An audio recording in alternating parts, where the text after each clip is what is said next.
The Book of Outcasts, episode 77, comment 1. Watching you guys argue is fantastic. Take this over box openings any damn day. Book of Outcasts, episode 77, comment 5. Mark Poole is a brute. He rolls 6s and does amazing. Then he rolls a 1 and whiffs his turn. Last reading. Outcasts 77. Comment 8-ish. I'd much rather listen to Jason be dead wrong than most of the content creators on other channels. Wrong, albeit sometimes wrong opinions, because he actually plays the game and gives a shit about competitive balance. That's more than I can say about a lot of the shills and charlatans out there in the TCG world. Outcast Havens podcast number 78 starts now.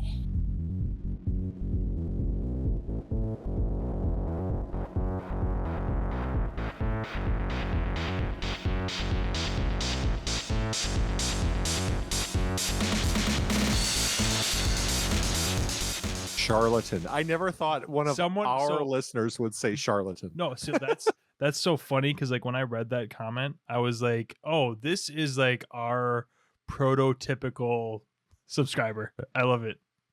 It was great. Yeah, you don't think great comments. There was a lot of good comments this week that I appreciated. I like that someone said that Blake genuinely deserves an apology. So I left that one out because here's the thing.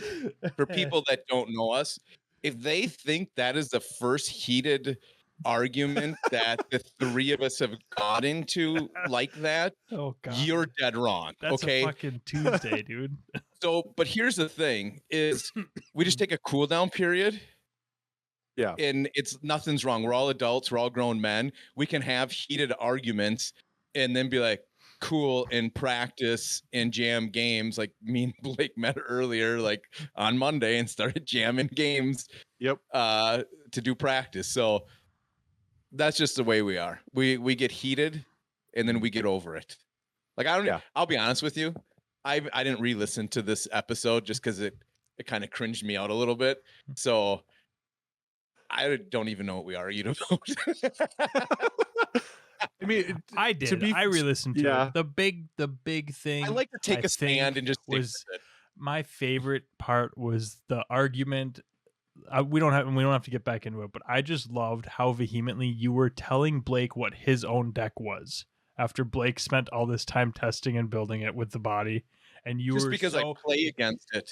You were so like not listening to anything he was saying, and it was kind of glorious just how committed to this is what the deck is. And Blake was like, it's not. It plays to that win con in one matchup.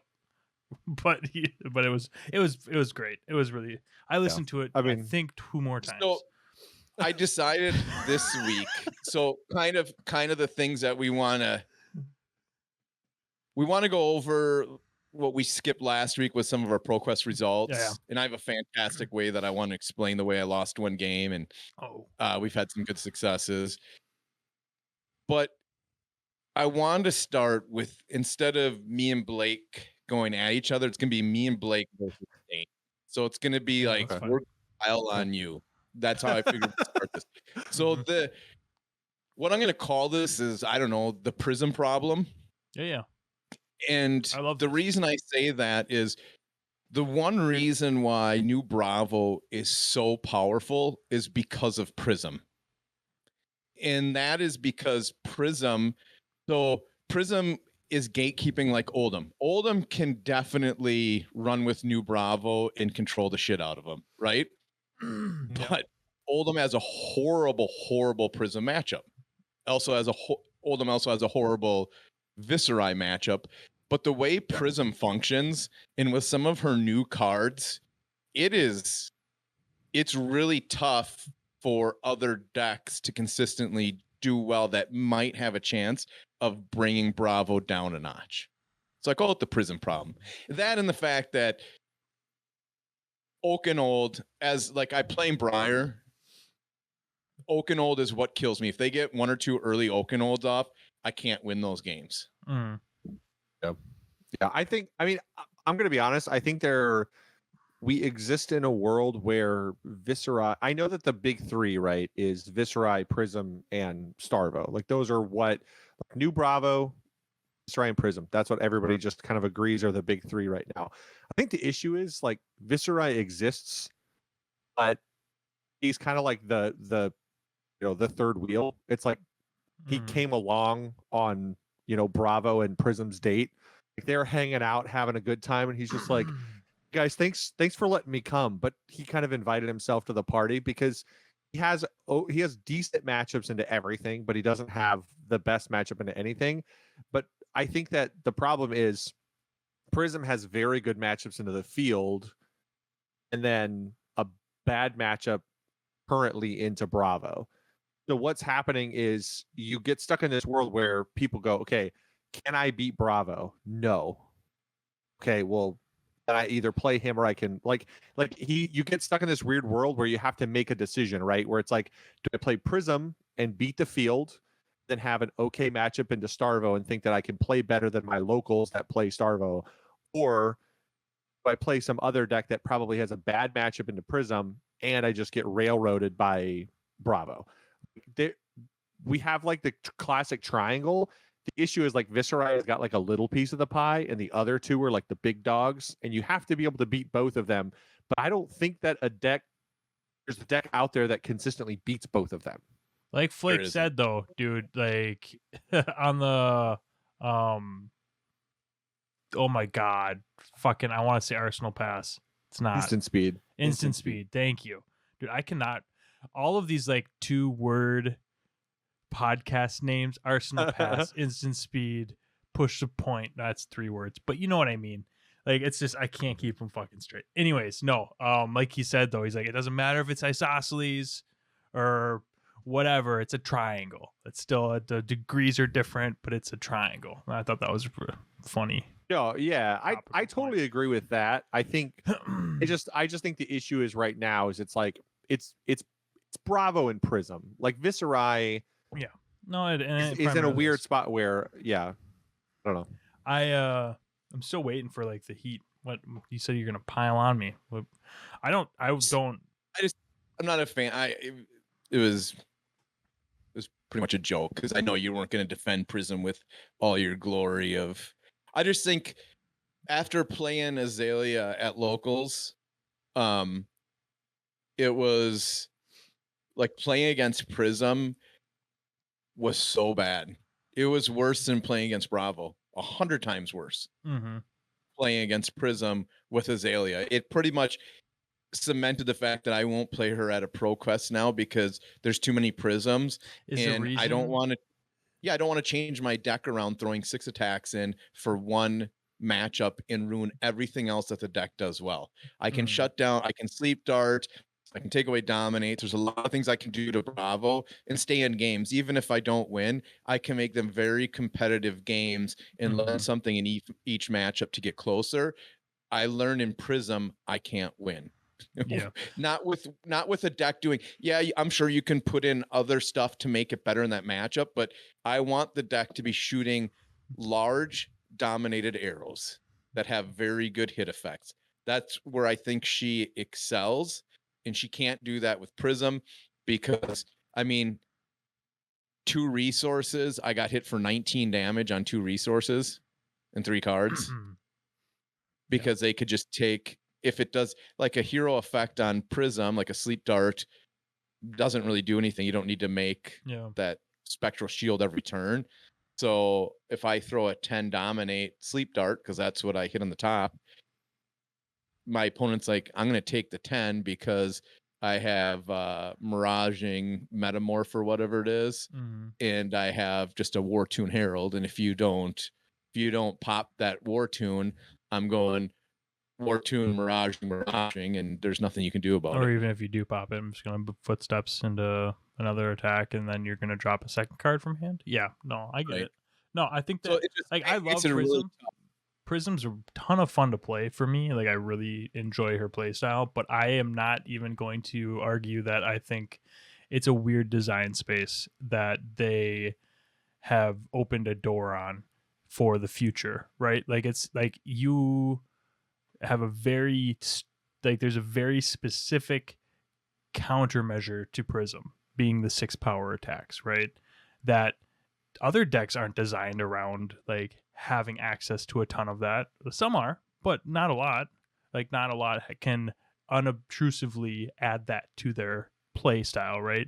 Even sideboarding in a lot of decks, there's a lot of current heroes where if your take is to sideboard in a bunch of 6 attacks, it's like, great, you just made your deck way worse. I'm just gonna play you like normal now because your deck is bad. Because you want to block my attacks or pop my attacks, cool, that's fine.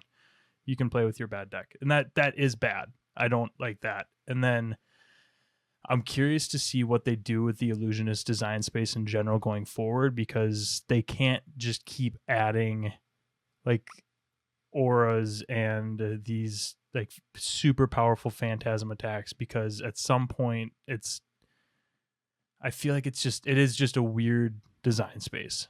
It's a weird thing to balance. It's like it almost feels a little bit like Kano or like Wizard, where it's totally different. Like it's just a different thing that they have to like balance alongside the balance of all of these heroes that fight with the same toggles, right? Like they're adjusting like the power to cost ratio of like Brute versus the power to cost ratio of Warrior, and like they're balancing all of this stuff based on abilities and what the hero can do, and they've done a very good job of that. And then you've got Wizard, where it's like, okay, we're gonna take all of that stuff that we figured out and we're just gonna set that shit over here and we're gonna make something weird, and hopefully it's about the same power level. And I feel like that's kind of what Prism is right now too. Yeah, I see. My thing is though, like my argument against Prism will always be, and like I always freely admit I don't like playing against Prism because mechanically she just functions in a way that doesn't feel right with the game. I know people argue that with Kano, and I get that. The difference is they've done a very good job of tempering Kano and keeping him very specifically in his lane. Like Kano deals arcane damage. He has no interaction. If he's going to mechanically function well, he has no interaction with like dominate effects or blocking physical damage without giving up full turns, because he's very cost inefficient in terms of like his damage ratio, and then he's punished with his health. He has no block armor. He has no way to protect himself in terms of like, so it's basically just a race for Kano. If he wants to do anything else, he gets punished for it with his own deck, because as soon as you start running defense reactions, the deck gets bad. It has no way, like mechanically, it has no way to use those things like in a positive way to benefit him, because he doesn't have a card that says like defend for 4 damage and then deal 1 back, right? Like, what?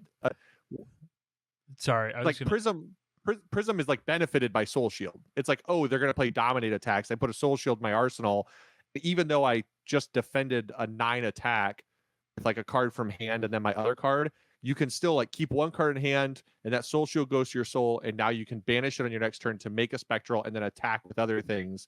Whereas like Kano's thing is like, oh, you can play this defense reaction and then you do a bunch of things and you can buff it really high. And it's like, okay, that's great, but it's still a defense reaction. And if I hit it on the top with Kano, I just lose the game. It doesn't actually help me in any way, because it's all like, it doesn't like like the deck pulls itself apart when you start to try to add any other mechanics in it. But also the deck is very specific. My main gripe with Prism is the fact that they've put too many things into the deck. It's become unfocused in a really powerful way.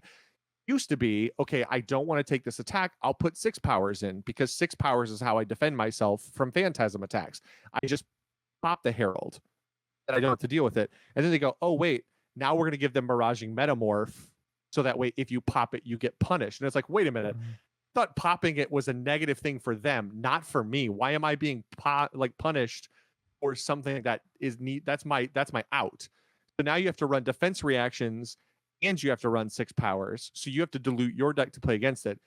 Then on top of that, for some reason, she deals arcane damage, which that to me has always been an issue, is that like Merciful Retribution even exists. I don't understand the function of that card in that deck, because it's like, okay, rune blades and wizards deal arcane damage. They're like, yes, but so does this one card, this one singular card.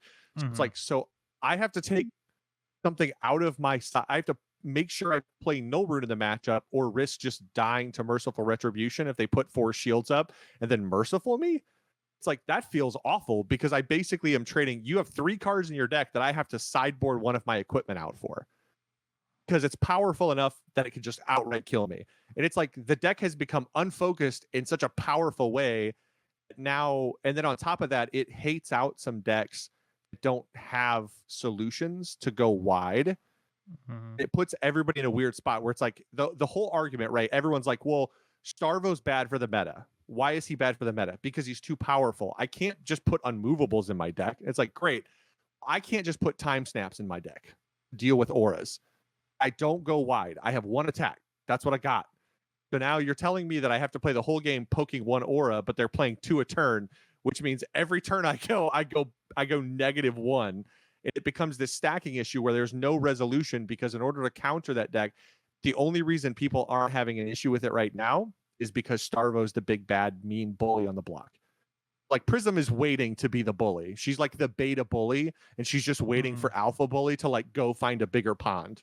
She'll He's a be bigger really playground. close to being there. I mean, I think if- honestly, genuinely, once Starvo gets moved past for whatever reason, like I don't think that they should ban or change anything about him. I think it's fine. I think the meta is developing, and I think that one way or another, he's probably going to continue to be popular until he reaches Living Legend. I don't think there's anything. The thing that makes me wary of like this banning the big bad so early after a new set release, every set is, I mean, not every set. Well, yeah, it's been chain Last got 3. bans. Yeah. So it's like once the power the thing creep that the thing that makes me wary of that, and Matt actually brought it up on that podcast. He said that the Briar hit he felt was super unnecessary, and it's what we were saying is that it was developing through, like we were seeing the meta develop through this red deck aggro early on format. In every meta, we fucking preach it. New set comes out. What's the easiest thing to run that does well? It's the aggressive decks. And you get that, and then you get decks that learn to add in the unmovables or add in there's certain play lines or outs that they can add that don't hinder their deck as much, and then they figure it out, and then Starvo just slowly drops. And that's what happens. I don't think it's going to happen though in this case. So, And it might But- not. so it might not. it but might the thing not. is The reason I that say that the only is- reason I'm sorry, just Yep, my the point point set. of what I was trying to make was that Starvo is just the best red deck right now. Like he's the scariest red deck. You take him but away. he's also the best blue deck too.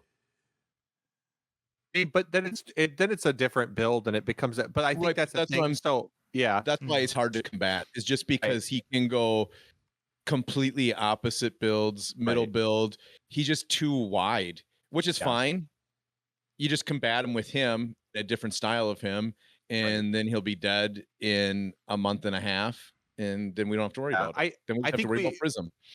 I think we. I think yeah, as soon as Starvo's handled, Prism does become the deck that everybody fucking hates. yeah. I think I run Briar 100% once that happens. Mhm. Yeah, I think the thing that we exist in right now is this issue where like people misinterpret what it means for like the meta to shift. Their assumption is that you have to completely hate Starvo out and he has to basically be non-existent, or everybody has to play the deck that beats him. But you don't need that. Like this is a classic example of you just need a small group of good players to decide that they want to beat another small group of good players on a deck that counters Starvo. Like you don't need the whole game to function around it. You just need somebody to play it and start to get the numbers to get pushed down. And right now it's hard because we have a huge pool of of people playing it. Mhm. Locally, we saw Cheerios Briar start to die down locally after nationals because people started going, you know what? Jason and I were just like, you know what? They don't want to run they don't want to run Arcane Barrier. They're all red. They can't pitch to it even if they do. We're just gonna go Kano. And we just wandered around locals just sniping people off with Kano because Kano just mauled it. Then you had other people who Well. played Oldham and people who played Bravo in full control. And slowly Cheerios Briar started to die before they even banned stuff because people locally took it upon themselves. And we didn't have at-large information telling people what the best deck was, because whether we like it or not, lots of information gets people moving in a direction. So 100%.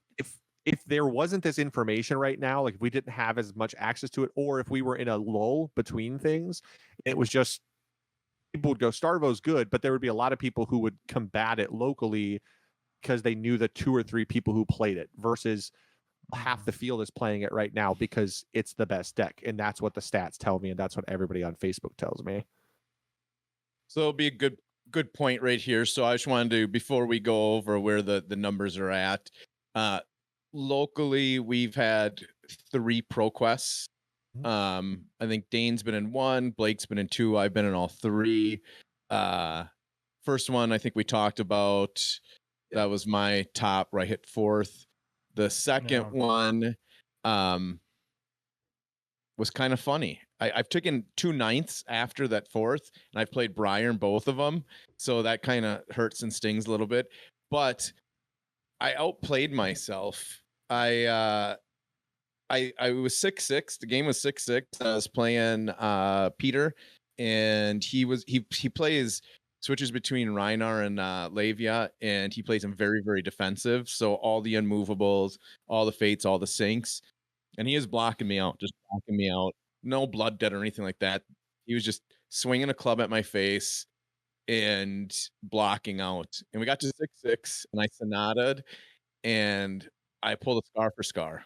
And so my Jason instinct said, "Oh, deal the damage to yourself so I can go wide on this turn." So I did. So I took the 1 arcane damage to myself to go down to 5 so that I could scar for scar and then get more attacks off to go wide, which was fine because I got most of his cards. He draws up, I draw up, I get a blue hand and only go 1 attack at him. So I think I had all blues in an autumn touch, and I did just an autumn touch at him. And it just sucked because I couldn't go again, and you can't give autumn's touch go again with snaps, and I still had snaps up. And he blocked it with 1 card, or he didn't block all of it. He like synced from Arsenal, and then he played 3 cards that took 3 of my cards out of my hand and hit me for an 8, and I could only block for 3. So he got me at exact lethal because of the 1 arcane sonata that I hit to myself. I mean, cute. Yeah, I don't know if I would change it still, because I'm not going to expect myself to draw 4 blues.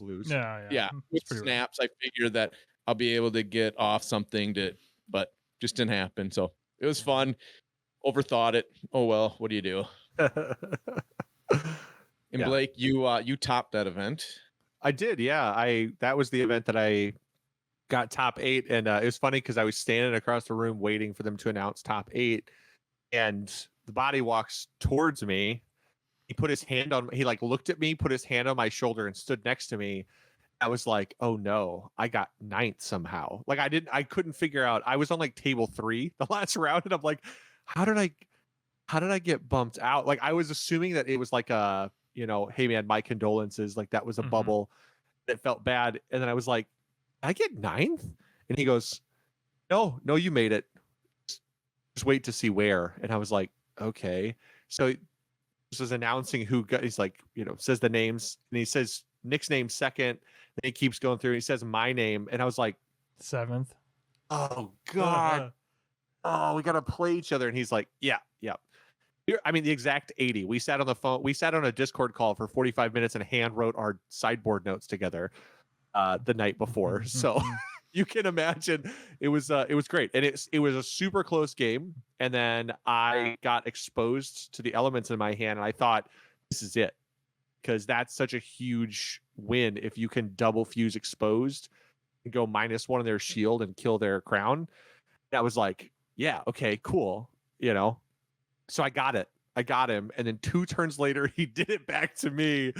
And it was just from there, it was just off. Like it was once we did the exposed. I don't know if you guys like, this is something for everybody to try. If you've never played Starvo and you want to figure out how the deck feels like balanced and awful, just play like 4 turns with no crown or shield. We literally decked each other.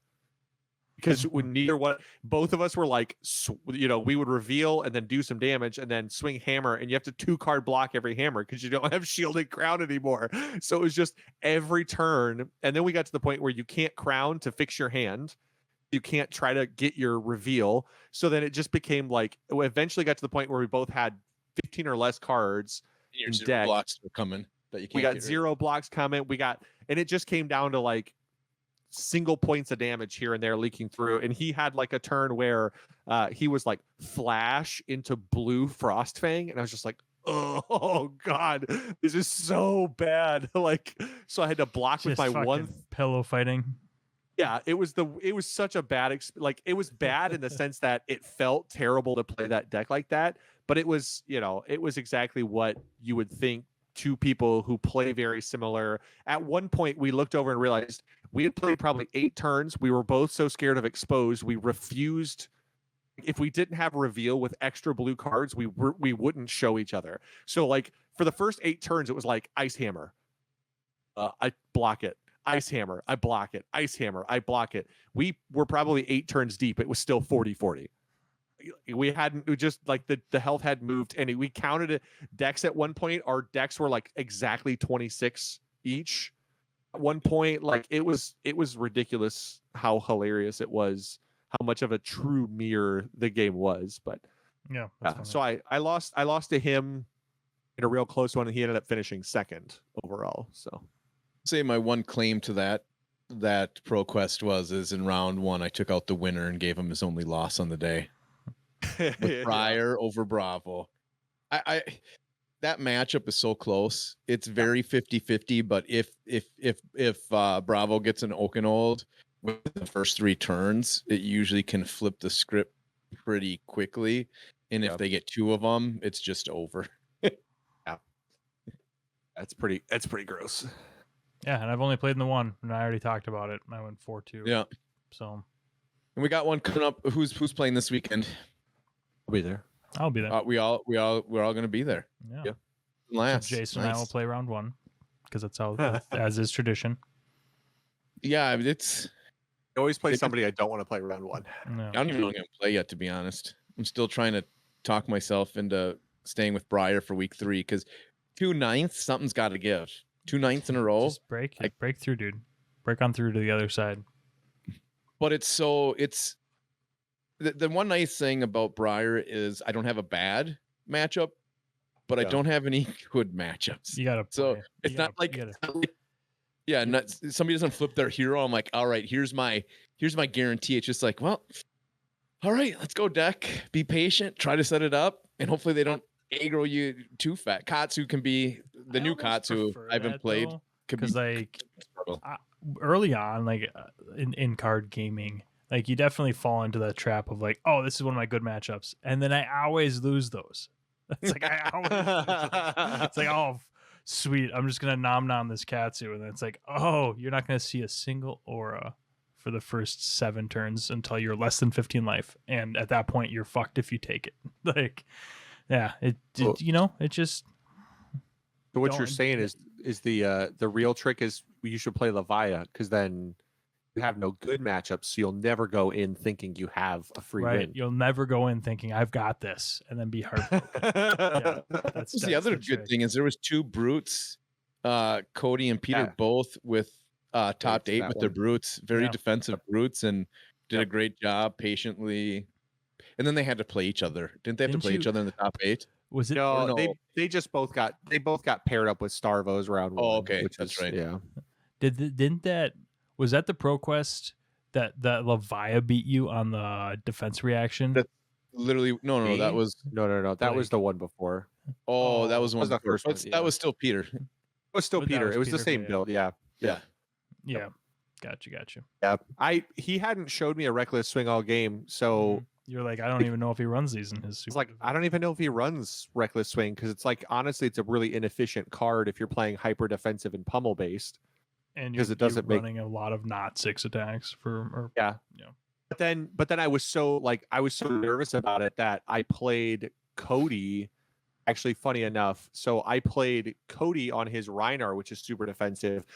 Next week, my brain got so freaked out by your stupid reckless swing that the following week, Cody and I played at locals. We were both like 3-0. And he reckless swinged me on back-to-back turns and put me from 6-2. And I was like, come on, man. Like, you've got to be kidding me. Like, I'm going to die to this again. So I spent the rest of the game refusing to crown defensively, and every offensive turn started with pitch, crown, and then swing my hammer, because if he reckless swinged me, I could only take one. And I was like, you're not going to get me. I played probably 12 consecutive turns where I just refused to attack him without crowning first. I had like 2 of those turns. I was just like, Arsenal pass. It's like, nope. Like I'm not doing it. There's no way I'm dying to this card again. It's never going to happen again. Afterwards, is he like, I don't run that? He goes, I only run 2. I played around it for like 12 turns, only to find out he only had 2 in the deck. So funny. I was like, come on, man. You know what's funny is me and you have played Peter in all 3 of the ProQuest. Yep. You got him in 1 and 2, and I got him in 2 and 3, and we're both 500 into him. So he got you the first time, you got him the second. He got me the first, I got him the second. So I feeling that one of us is going to get the rubber match against him. Dane's gonna catch him twice. Dane's gonna catch him in Swiss and in Top Cut. that or I'm gonna play him, and then I'm going to just be our third 1 and 1 into him after if I lose. We'll all just be 1 and 1 into Peter. That or I'll win. I'll win, and I'll just lord that over you. I'll lord that over you guys. Be like, you guys are 50. He switched it up to Reinar this last week. I'm like, you can't fool me. It's the same damn deck. Yeah. Switched up to Reinar. It's like, what are you doing? Levi is obviously better. Stick with played Levi. him. So when I played in the second time, I love truthers, man. I'm so on board with people who play truthing their deck. It's legitimately my favorite thing. I love watching people who are just. I love watching Cody play. I love Lamp. Yeah, I love Lamp. I love Lamp. Do you really love Lamp, or are you just saying that because you see it? I love Lamp. I got one right here. God damn it, Jason! Fucking. Cody is like, to me, one of the people who I appreciate the most because he's been Reinar nonstop, religious Reinar. Like he just refuses to not play him. And I've got so much respect for the fact that he has such love and adoration for that deck and just sticks to it. And like he's been rewarded for it. Like he does well at locals. He's performed well at these pro quests. Like I appreciate it a lot that he has decided to stick with it. And he's proof that you can get positive matchups into a lot of decks that you shouldn't if you just play them a lot. Yeah, just by knowing. Yep. All right. So we're numbers. Let's start the argument. So buckle up, guys. Buckle your butts. We're gonna get to the numbers portion right now. Well, can we talk about? Oh yeah, okay. We'll do this quick. We'll run through them quickly. Run through numbers. Just real quick. Obviously, Bravo, star of the show, continues to shine. 522 for Living Legend points. If I did the math, if he averages out, he should be at 700 or very close to 700. Yeah, 680 to 700 by the end of this next week of ProQuest, if it's the same amount of events. Well, he's won. Yeah, go ahead. He's won 20. He's won 29 on average. So if he wins 29 again this week, he'll be at 716 points. But it's gone up though, right? You pointed out before the podcast. So it jumped. This week you had 35 wins. Right. It was high, low, highest. Gotcha.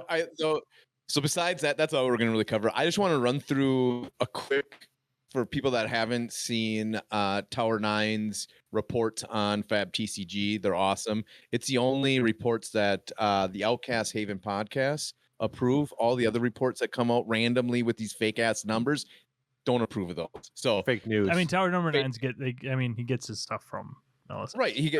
These are the numbers. Yeah. But this is cool. Azalea 60. So this is through the 3 weeks, the representation of the heroes, and it's just interesting to see. Azalea had 60 so far, which not bad for Azalea. Bolton 139, Old School Bravo 138, Briar 225. That's lower than I would think. Chain is only at 360, Dash 239, and Kyle repping Dash to the final table, the last one. Yeah. That's cool. Dorinthia 157, Kano 78, Katsu 264, Lavia 78, Lexi 377, Oldham 182, Prism 812, Reiner 220, New Bravo 1140, and Viserai 772. So I mean, you look at the amount of people running the three that we started in our obtuse isosceles right angle triangle of Prism, New Bravo, Viserai. An obtuse rubber goose. So yeah, it's pretty interesting. I like to see the numbers. I actually love just to see the hero representation. That's probably my favorite part of it. And then seeing the 0 wins under Kano Azalea.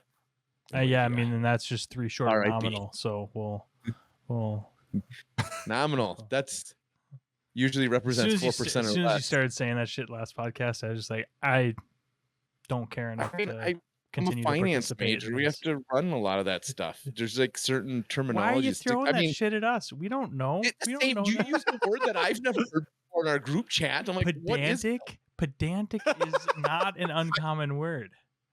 I would never even pronounce it because I don't even know what it is. I looked it up. I Googled it. I'm like, what is this? Who uses these words? Jason, you were being pedantic last week.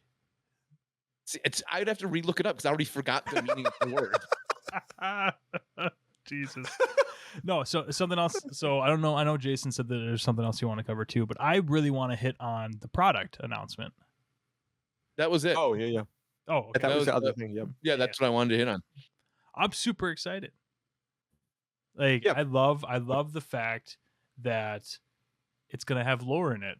Like, that's like the most exciting part to me. The cold foils, that's cool. Like the fact that it's new heroes, that was announced. I mean, as soon as they said it was gonna be cold foils, you kind of knew it was gonna be new versions or at least new arts or something, because they Young Dory and Dawnblade already have cold foil treatments, so they can't just do that. Even with a different number at the bottom, I feel like that's still kind of cheesy to do.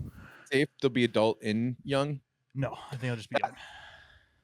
I think I think for right now they'll be young. So this would be my hope, is that LSS uses, and I know some people are going to be like, no, it's a legitimate format. Okay, that's fine. Congratulations. Yes, Blitz is a legitimate format. I did air quotes for anybody didn't hear that who's listening. So yes, a Blitz is a legitimate format. Cool, sounds good.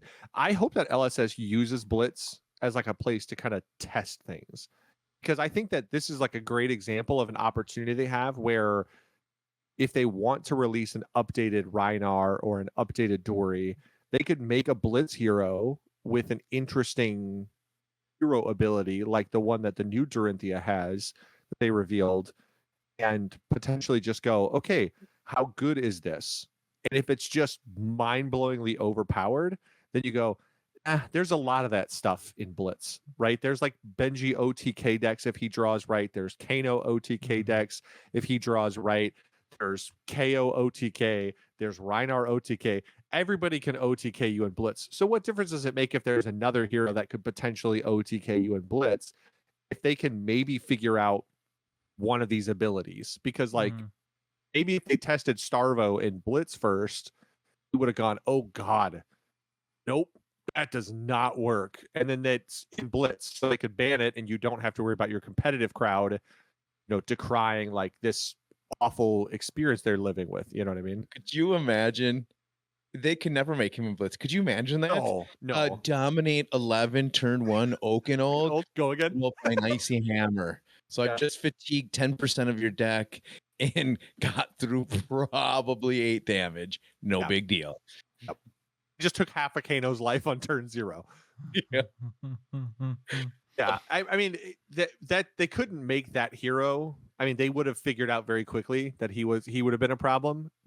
But this new Dorinthia and Rhinar, maybe it's an opportunity. Maybe they see it out in the wild for a little bit and they go, wow, this just seems like a really good mechanic. And then they can decide at a later set to release it as an adult hero. I have a way that would make Blitz more interesting. What's that?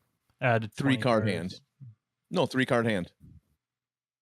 You're cutting because by cutting it Well, they're down the kids, number. They're not as smart, right?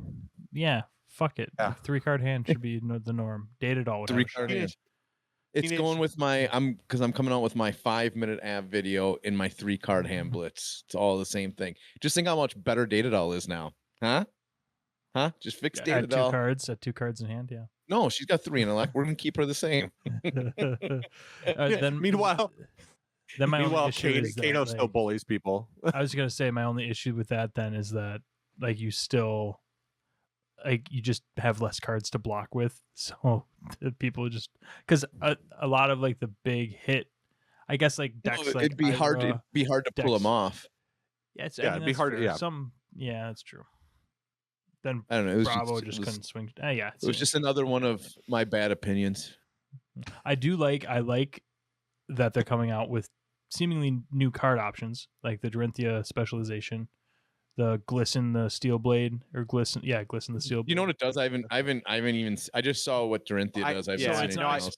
We actually figured it out today because you just see the left side of the card. Yep. And it just says Gliss or something like that on the top. And Yeah. what have you fully named it? Glisten my And steel hand. Glisten the Steel Blade because on the Oh, I'll glisten the like steel part blade. of the word Damn that you can right. see it next to where it says like Dorinthia, where it would say on the bottom of the card Dorinthia specialization, you see the word Steel Blade underneath that. And Blake pointed out that they usually name the full card. Like you can only include Lord of Wind in your deck if Katsu is your Heroes hero. care. Yep. So Right. the fact that it said Steel Blade in that text is probably Steel Blade's in the name. So Glisten the Steel Blade. It's probably the card. Don't know what it does, but it's cool that they're coming out with cards that Mhm. are gonna Yeah. just increase So I haven't seen. Yeah. Where is the full? Just the for people article. like me that don't know everything that. So this is part of the Dorinthia Reinar Dual like deck clash box, yeah. packs. or Dual what they deck. call Yeah. them. So they're calling them battle. Is it called battle sets? Remember the name of Well, it? let's fucking figure this out so we Yeah, don't sound like I can- idiots. I only saw it on Facebook or Yeah, on you our just Discord. sent- I think actually popped up on our sent Discord us. under the spoilers. Yeah. I thought I sent a link to the article. I not sent Yeah, a link to the I'm article. finding it. Oh, there it is. Okay. Classic battles. Classic battles. There it is. Let's Yeah. see. So they're the classic battle decks, but it's going to have the 2 decks, cold foil heroes, cold foil weapons, rainbow foil equipment, and then they're going to come wait, with all the a equipment. lore book. Oh, that All the sounds equipment's amazing. rainbow. Yeah. So then they come with a lore book, how to play, and then a 2-player mat. 2-player or a- match. How quick Yep. are those going to sell out? Depends on what's in I them. mean, Like if yeah. this so in I'm already sold. What Blake just said. yeah, I will buy one. Guarantee that was enough. I'm assuming it's not a mat. If that's one Yeah. of the things that sold you, I'm assuming it's a piece of assume it's paper a that you fold unfold. out Oh, paper. he sold me on cold foil hero weapon and rainbow. They're shine. That's a Yeah, shine. shine, Like shine, they shine. should do a Mhm. collector's edition of that with the whole deck being full Cold shine. foil. Just full deck cold foil.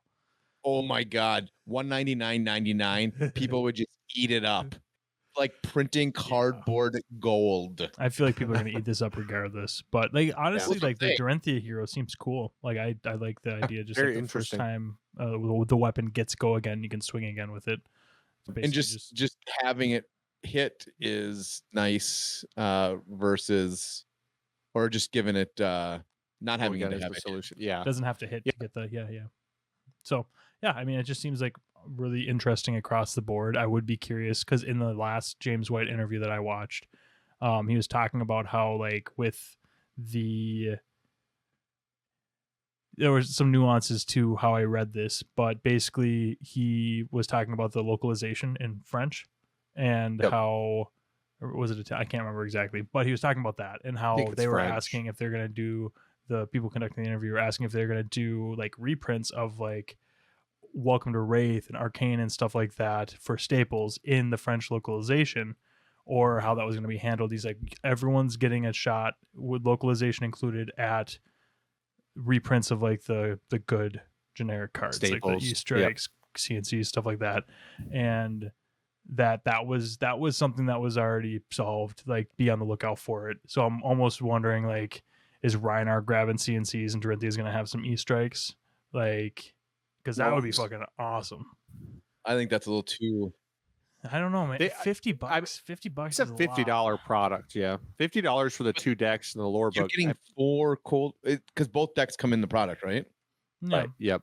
That's $12.50 per cold foil. Well, these The cold rest is foils aren't free. going to be worth shit. Like, even Yeah. I mean, You know what? Yeah. Their fucking cold foils are gonna look amazing. oh, they're going to yeah, look I love the good. cold Yeah, foils, they're going to look good. But yeah, I think the issue. No, you they're not run gonna be into worth is- anything. They'll yeah. still be worth like $4 a piece. You know what I mean? 4 or 5 bucks. Yeah. Like any. I bet you probably. can get them for a couple bucks. No way. I will. I will say no. I Never mind. will Never take mind. Never mind. Never mind. Just because they're unique heroes. That's what I'm saying. Yeah. Whenever those Starter deck products. Yep. starter deck products always. usually will have 1 or 2 cards that'll be worth almost as much or half of what the damn starter deck is, and it pisses you off because you're like, I just want to buy another starter deck, but then you're like, what a waste of money that is too. And there's no right answer.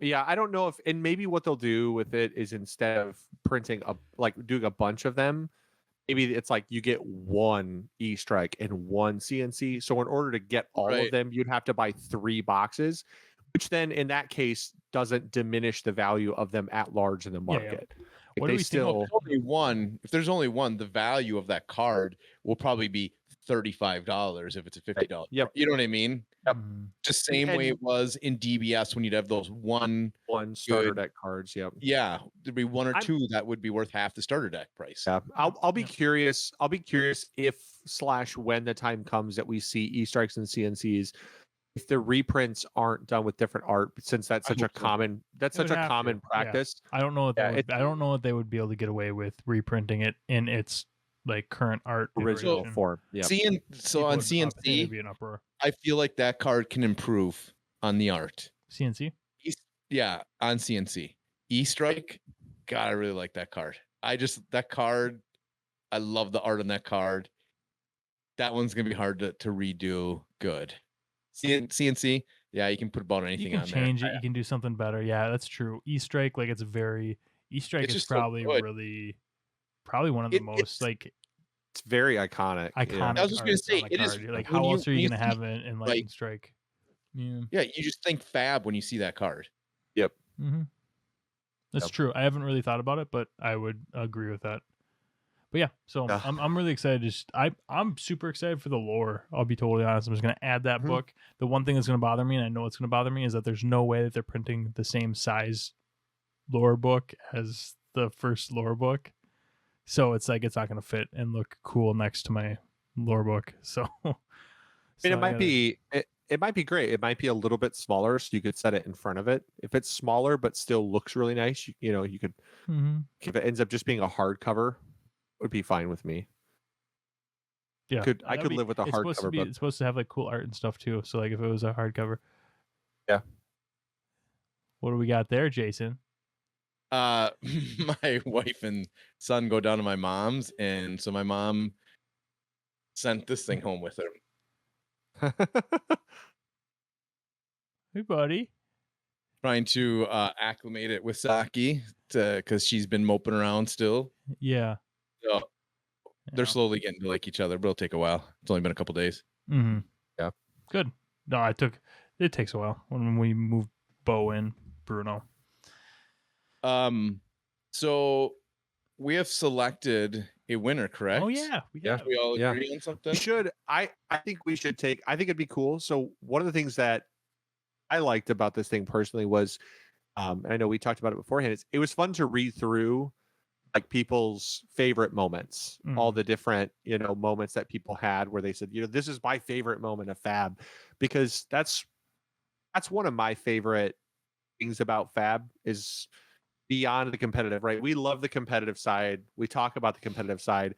But I tell people all the time that like if it wasn't for card games, I don't know that I would really have many friends, because most of my friends come from my card game playing, and the people that are the biggest part of my life are oftentimes from card games. And I loved reading all of the things where people like, the community was great. I made some great friends through it, or me and my friends, one person mentioned that they like reunited with friends, like they renewed a friendship because of Fab. And I loved that. I don't know if do you guys have like a favorite Fab moment up to this point?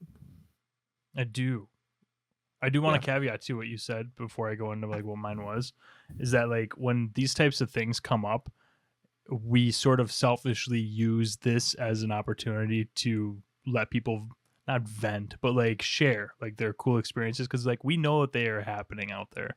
And when I was on like my lunch today, I literally just flipped through the comments so far, and like it's really cool to like see the positivity. Cause I know even us, we can be like a little negative sometimes, but it's fun to like see like what's happening positively in the community. And it's just like a fun, easy way to get a little like boost. Like I hope that you guys all enjoy reading through like what other, like when I say you guys, I don't care about Jason and Blake. I'm talking about like our listeners. Like I hope that you guys enjoy reading through like all this cool shit that's happening around the country and the world in the community. So mine is actually Cincinnati. Not the trip, not the drive, not even the tournament itself, but like that being where we met a bunch of the guys that we've been talking to for months, if not, close to a year, getting to meet them in person, getting to go out with them, getting to like, just like, I loved that little like hole in the wall bar that we found, the little pub that was like, it was like a cutout in the middle of like a little block area that we just listened to a dude play banjo and like drank and had really good food. Like that was just such a fun experience that I hadn't had since like Destiny days of traveling to Iowa or whatever, like when we road trip, the four of us, and stayed down in a hotel and just like got barbecue. Like it was the first time since then that we had done something like that. And it was like the affirmation of, okay, cool. We found it again. Destiny disappeared. It broke all our hearts, but we got back there. We got back to having those types of moments again. And that was a shit trip, and I fucking hate that city still. But God, that was fun. Yeah. So I actually have one quick one, and then my actual probably one. So one is setting up all our bullshit down in my basement, trying to record a horrible opening to start the show, and then just playing games poorly. So that's number one. So good. But I would say Orlando,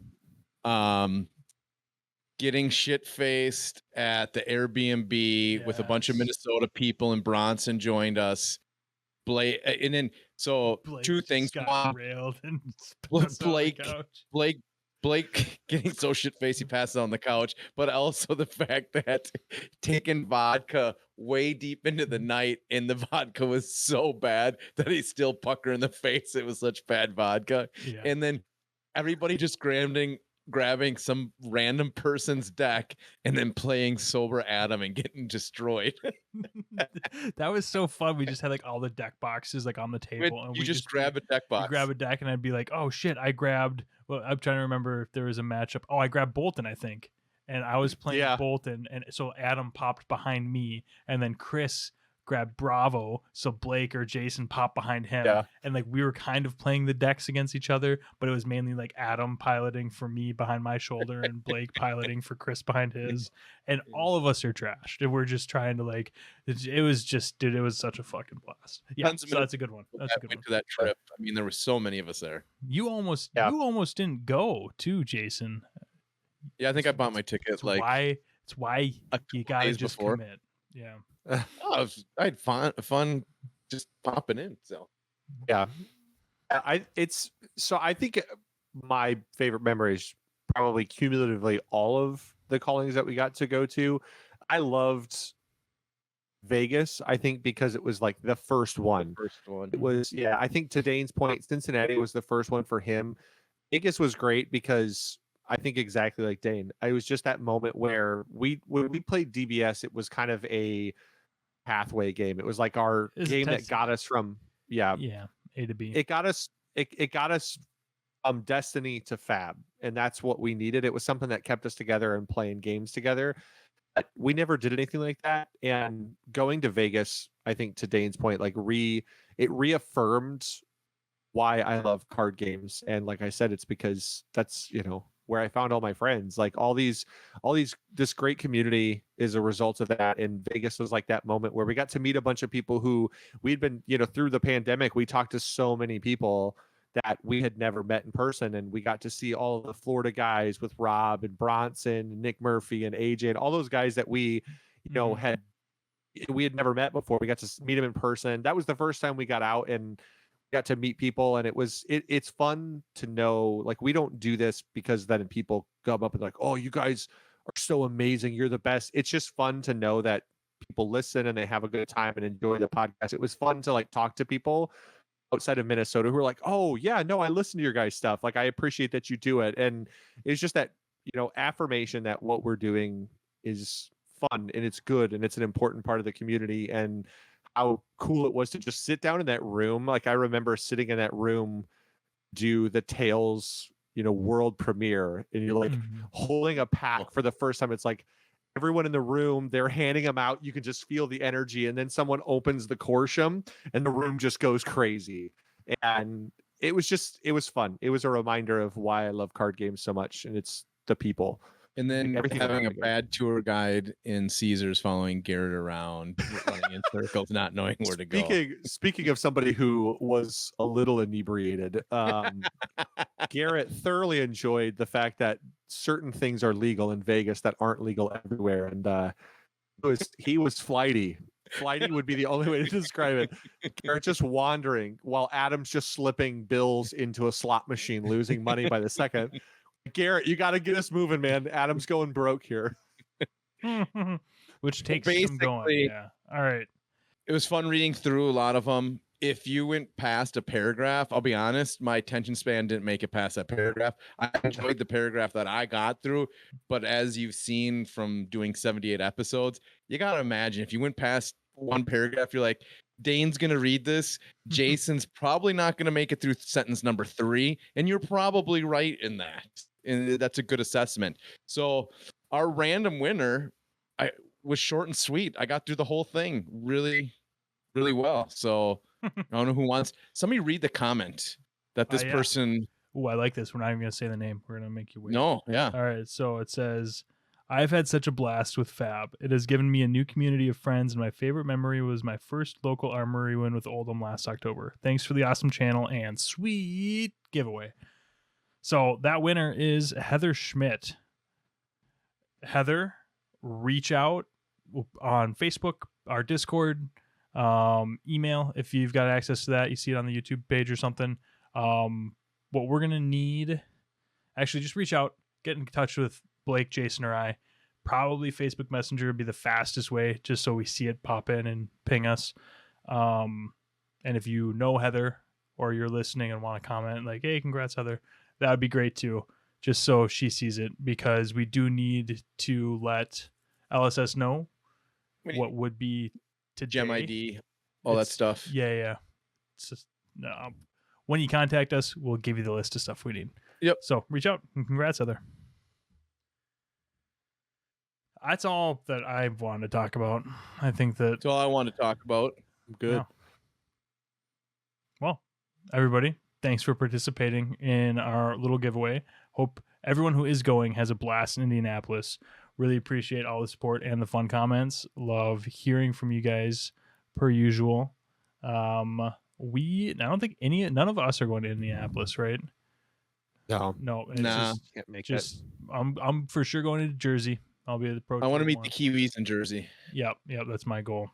And be sure to like and subscribe. And we will talk to you all next week. Peace.